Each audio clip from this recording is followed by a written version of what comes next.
So mind मत कीजिएगा, अक्सर ख़वातीन माइंड कर जाती हैं इस बात पे खाने के वक्त तस्वीर क्यों ली गई, लेकिन ये दिस इज़ मी एक्चुअली। ये मैं हूँ एक जगह है खानपुर KPK में, वहाँ पर माल्टे के बागात में मैं फ्रेश माल्टा खा रहा हूँ। यकीन कीजिए ऐसा ज़बरदस्त एक्सपीरियंस था। उसमें मिर्चें, काली मिर्च डाल के उसने और नमक वमक डाल के बेहतरीन। KPK खानपुर बिल्कुल बॉर्डर है इस्लामाबाद की वजह से। जी हरीपुर में, जी हज़ारा डिवीज़न।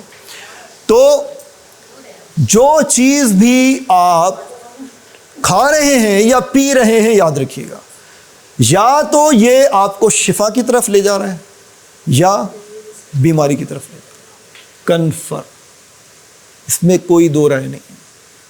चाहे वो सफ़ेद आटा हो, सफ़ेद चीनी हो, सफ़ेद नमक हो, सफ़ेद चावल हो, या इंजेक्शन लगी हुई हार्मोनल मुर्गी हो, मिसाल दे रहा हूँ, सब खाते, मैं भी खाता हूँ, बातों का चॉइस नहीं होती, लेकिन बता रहा हूँ whatever we are eating, broccoli हो, आइसबर्ग लेटस हो, सलाद पत्ते हो, खीरा, टमाटर, शलजम, या तो बीमारी या शिफा, whatever we are eating और कंज्यूमिंग, इसको याद रखने की जरूरत है प्लीज।